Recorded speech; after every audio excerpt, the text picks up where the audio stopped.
I'll never forget the first time I used Tinder.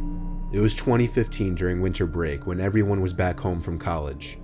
I figured since I didn't have a girlfriend and didn't have much going on, why not try the app that everyone was talking about?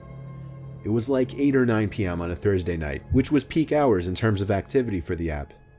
I downloaded the app onto my phone, and it was time to set up my profile.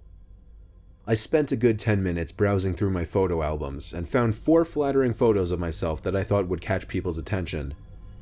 I wasn't really experienced with the whole witty, funny Tinder bio thing that guys are apparently supposed to do, so I just wrote a few things about myself, like that I was 6 feet tall, played hockey at Penn State, and loved to work out.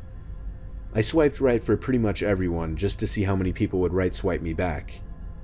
I got through the given 100 likes quicker than I even expected, and didn't get a single match. My self-esteem was now completely in the toilet. I always thought of myself as really good looking, so I didn't understand how nobody could have liked me back.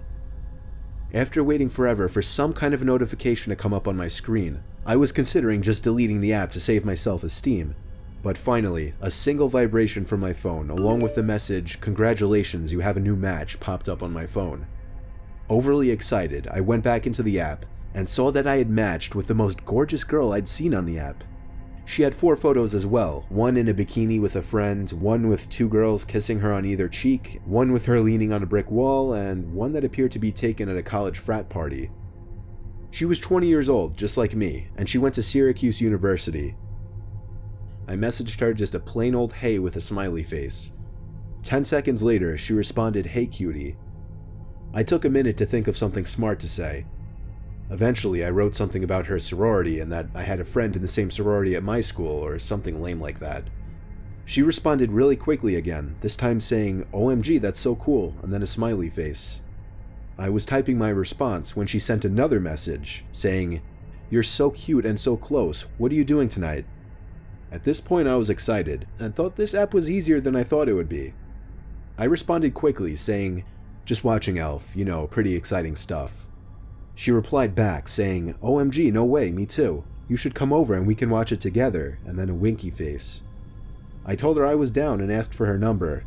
She gave it to me quickly, and I waited a minute before texting her just so I wouldn't seem desperate. When I texted her, the message was sent as a text message, indicating this person wasn't using the iMessage app. I said hey once again. She replied, "Hey, come now," and then pasted an address. The address was 5 miles from my house, or 10 minutes, which wasn't bad at all. I told her I'm on my way. Before leaving, I told my mom I was going out and left. The address was on the quieter side of town, not necessarily a nice kind of quiet. I pulled up to the house. It had a decent location privacy-wise. Across the street were one of those huge pieces of land surrounded by trees that was dug out deep to collect water during rainfall, and the neighboring houses were kind of spaced out. A red flag went off in my head when I noticed 2 cars in the driveway. I texted her saying I was there, and she replied, "KK, go around back, the front door is loud." I replied, "Are your parents home or something?" But she didn't answer this time. I got out of the car and slowly walked around the house, noticing there was no fence to separate the front yard from the back. There was a window on the side of the house, and as I passed it, I realized there was an opening in the blinds. Someone was holding it up. But as soon as I noticed, the blinds fell back into place. I texted her again, saying, "Was that you at the window?" No response. This was a little creepy now. I continued walking slowly to the backyard, thinking that I could hear sounds coming from back there. For example, the brief sound of a yard chair scraping against the concrete. I became so nervous to turn that corner into the backyard that I froze at the edge of the brick wall, and just ever so gradually poked my head around the corner to see if anyone was in the backyard. As far as I could tell, nobody was back there, so I walked to the back door. It was a really old sliding glass door, so I could partially see into the house. Another thing I realized just then that raised more red flags: not a single light was on in the house. You know what, I told myself I'd text her one more time, and if she didn't respond, I was out of there. I took out my phone and texted her, saying, "I'm at the back door, where are you?" She responded within 10 seconds, saying, "Come in." I wasn't comfortable entering that house. I decided to call her for the first time, but after entering the number, the screen said "Text now audio call." Text Now is one of those iPhone apps that allow you to use a fake phone number for calls and texts. That meant this whole time, whoever this was using a fake phone number. However, the most disturbing part of this was when I heard the sound of a ringtone coming from right behind the glass door, as if somebody were leaning against the wall, hiding. And now as I looked more closely into the house, I could see the glow from a phone screen right next to the door, which confirmed that somebody was hiding there. I didn't run. I tried to draw as little attention as possible by simply walking back around the house in the opposite direction I came from to avoid being seen through the door. When I was out of possible view, I ran full speed to my car and drove home. I didn't check my texts until I got back home. I had 15 new messages waiting for me, about 12 of them asking where'd you go, why'd you leave, come back, and so on. The last 3 were more disturbing though. The first of the last 3 messages said, "I'm not actually a 20-year-old girl, but I'm sure you figured that out by now." The next one was, "No laws were broken, LOL, good luck." And the last one was, "I know exactly what you look like and I have your number." I blocked his fake number and went to report and unmatch him on Tinder, but he had already done that. The whole thing was something straight out of a nightmare, but luckily I never got any calls or texts from anyone suspicious, and I was able to forget about it quickly. I've used Tinder a few times since then, but just for fun. I've never actually made an effort to go out and meet anyone from the app ever again.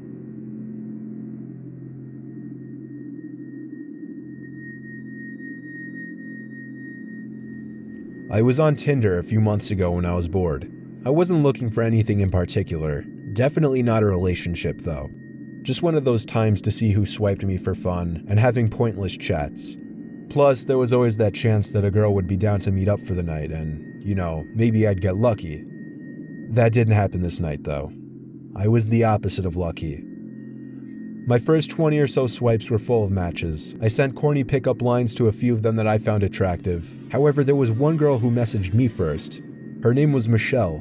She was a 23-year-old blonde. She was a solid 9 out of 10, almost unrealistically attractive. So the fact that she said hey first was pretty intoxicating, and I was a little intoxicated quite literally already. She was close too. And eventually things were going so smoothly that I decided to try and be ballsy and turn the conversation sexual. That went smoothly as well. So I escalated things even more by getting her number, and then texting her to try and set something up that same night. To my surprise and delight, she seemed really willing, but she wanted to meet out somewhere and hang out first before going back to her place. I was fine with that, and so she seemed to take charge and set up a time and place to meet. She said she wanted to hang in a small park by her house first at 10 o'clock. It was a little odd, but I was down. I literally counted the minutes until around 9:45 when I decided it was time to leave. Before leaving, I sent a quick confirmation text and she said she was still down to meet. The drive to this small residential park was maybe 10 minutes, so I got there a little early. I walked over to the swing set, the exact point where she wanted to meet. I didn't want to let her know I was early because I thought that might make me seem needy or anxious, so I waited until exactly 10:02 on the dot to text her saying I was there. This was when she stopped responding. 10:05, 10:10, sitting there waiting with no response. Of course, at first I figured she was driving and couldn't check her phone, but as the minutes passed, that idea started to become less realistic, and the idea that she flaked was becoming more realistic. The playground area was surrounded by trees. In fact, this whole park was very woodsy, and having been a weeknight, nobody was out and about at this time. So honestly, it was kind of creepy sitting in that park alone. The only reason I could see was because of the motion detecting light mounted onto the small bathroom shack. In one direction, the park turned to complete woods for miles, while in the other direction, beyond a few trees, was the neighborhood road.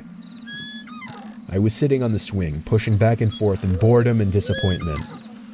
When I froze, the sounds of the squeaky metal swing chains stopped, allowing me to hear something echo out from the little bathroom shack.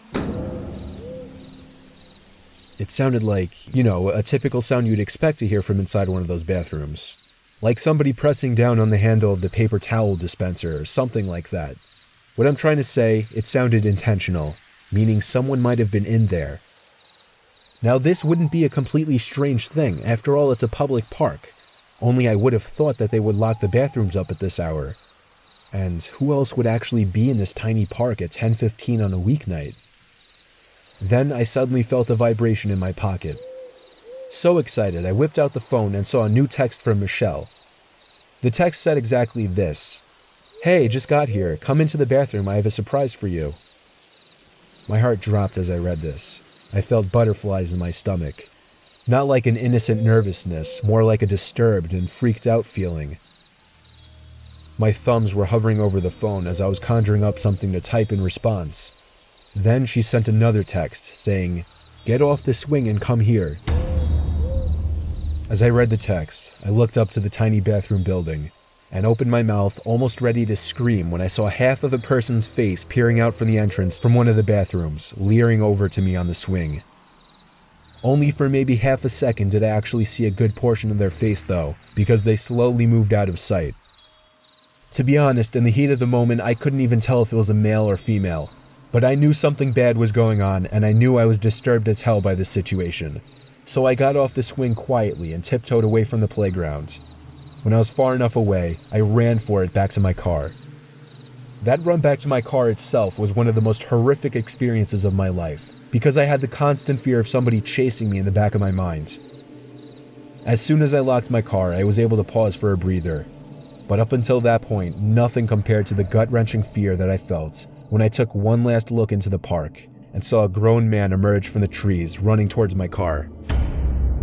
I turned the key in the ignition and practically threw the car in drive before it was even fully started. When I was halfway down the road and looked back, there was nobody in the street. When I pulled into my driveway, I sat there for 10 minutes, thinking and reflecting. I felt like I had become a changed person at that moment, like I knew what it truly felt like to appreciate life after having my life threatened. I deleted my Tinder account and then deleted the app. I didn't tell any of my family members besides my older brother. I've had a girlfriend for the past 2 months, so luckily, I don't even have to think about using that app anymore.